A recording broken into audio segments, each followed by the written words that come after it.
Hello, and thank you for clicking on the Literacy Volunteers of Harrison County YouTube channel. We're a nonprofit United Way agency. Right now we're in the middle of our Handling the HiSet series. This is part 6 on connecting ideas. We just talked in part 5 about our writing skills and how we create simple sentences, complex sentences, compound sentences, how we get rid of fragments and run-ons. Now what we want to do is after we have all of our sentences down, how do we then organize our thoughts into paragraphs to make our writing sound better and to make more sense? A paragraph is just a group of sentences that relate one main idea. One paragraph should stop and a new one should begin when our main idea shifts. We don't want to add a bunch of ideas, main ideas, into one paragraph. That's why we separate our thoughts into different paragraphs.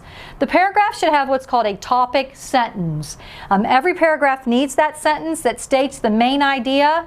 Usually it's at the beginning of the paragraph, and then what you do is you add supporting details, and those tell the reader more about the topic sentence. So our topic is this is the topic of our paragraph, then all of these reasons are why this topic happens, or why this occurs, or why this is the main idea.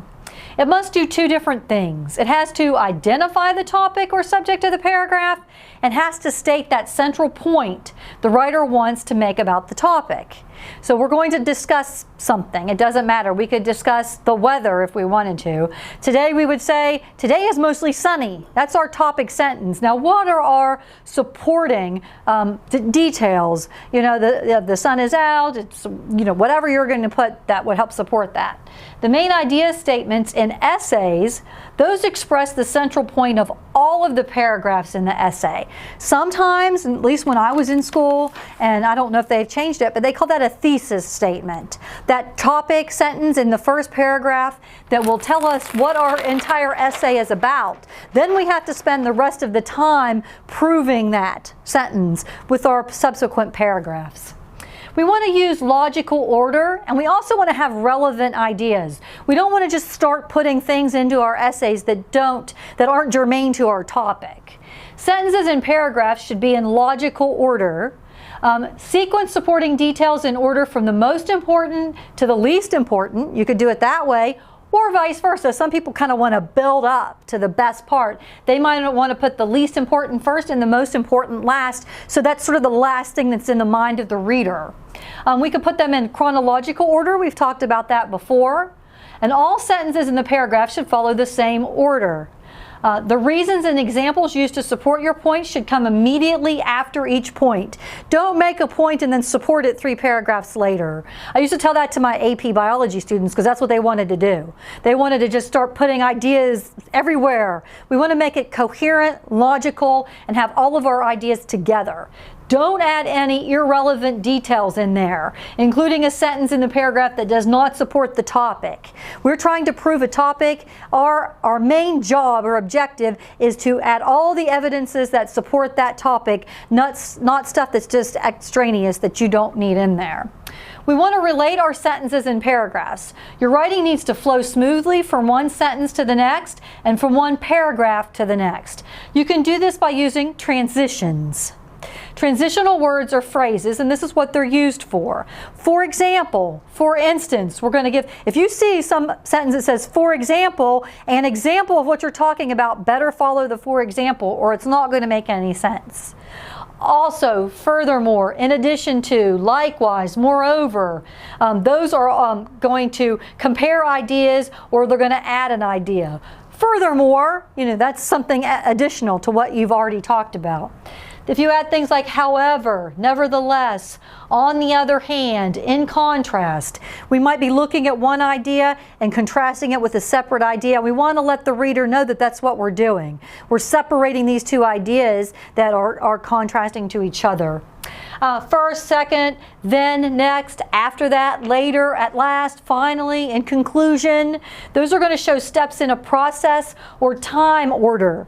Usually you start the last sentence with in conclusion, finally, because when the reader gets to that last paragraph, they need to know this is how we're going to sum everything up. We've told you something, we've supported it, and now we're going to go back and conclude and let you know why this something that we told you is true. Or false, as the case may be, whatever we're arguing for or against. We want to use our grammar correctly. If you're not using proper grammar, the person who's scoring your essay is going to give you a lower score.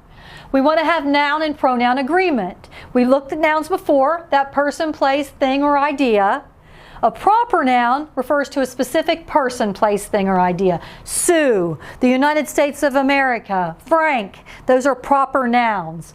Common nouns are just more general. Sue is a woman, right? Frank is a man. Man is general, as common, and Sue and Frank are proper.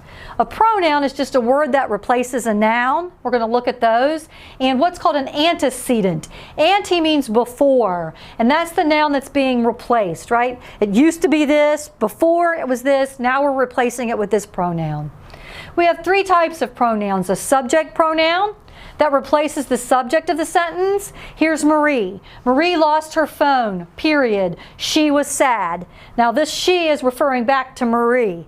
Marie would be what? The antecedent. That's the noun that's being replaced. We can have an object pronoun.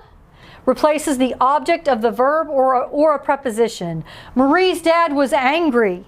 She asked him what the problem was, because she lost her phone, right?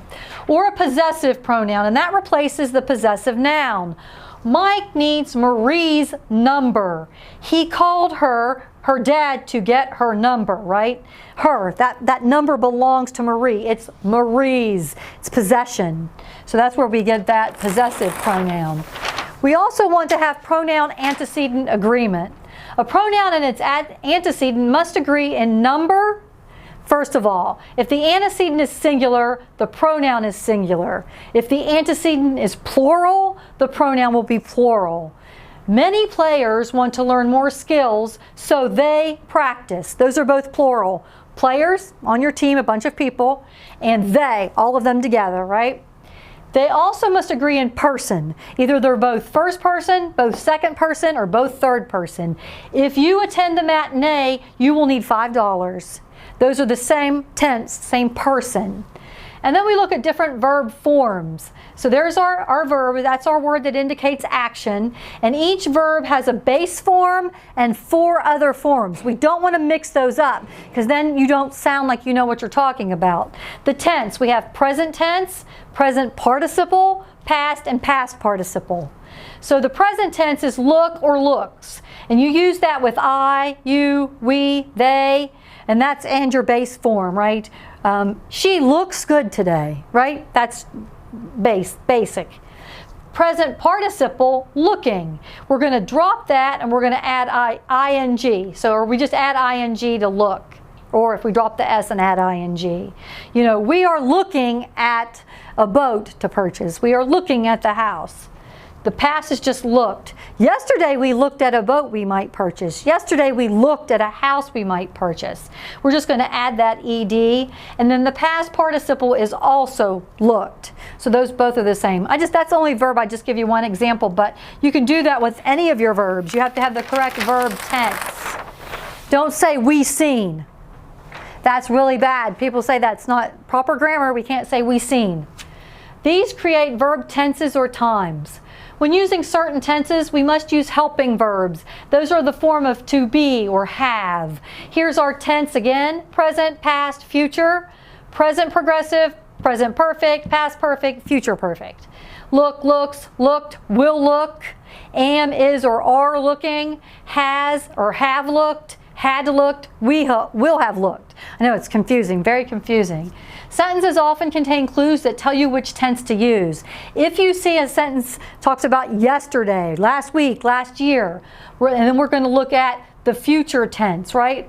And then tonight, since 1999, for 8 years, perfect tenses. We also have what are called irregular verbs that don't fall into this category. They don't use the past participle in place of the past. I've been there. That's incorrect, right? I've been there. I was there. Correct. You know, don't say that. You might have said I have been there, but that's okay, but not I've been there. And then our subject needs to agree with our verb.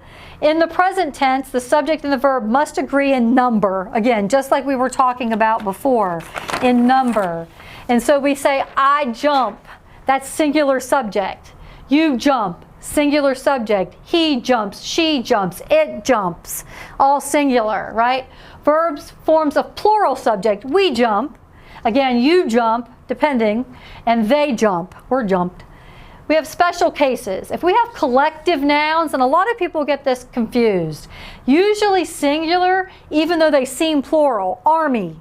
We're talking about a whole group of people. The crew, our class, this is our science class, the staff of the school, our family, a herd of sheep, a flock of sheep.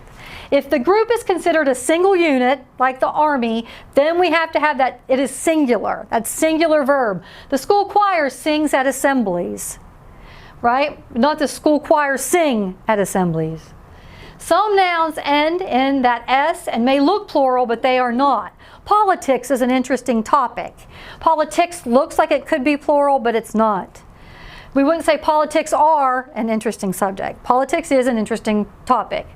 Then we have indefinite pronouns, and they don't refer to a specific person. They can be singular, plural, or either, and I've listed some of them. The singular ones, anyone, everyone, someone, no one, right? Anybody, everybody, somebody. Those just refer to a generalized, it's not a specific person. Well, somebody open the window, it's hot in here. Jill, will you open the window? It's hot in here. Somebody's just could be any person there. Plural examples like many, several, few, both. Those are plural. And then singular or plural, all, none, some, any, part, most. Those are all those kind of pronouns. That's the end, sorry. So we've come to the end of lesson number 6. We are going to continue on the next time with lesson number 7. Some more tips for writing, because the writing portion is a huge part of your HiSet test. And please give us a thumbs up and like and share our videos. Thank you.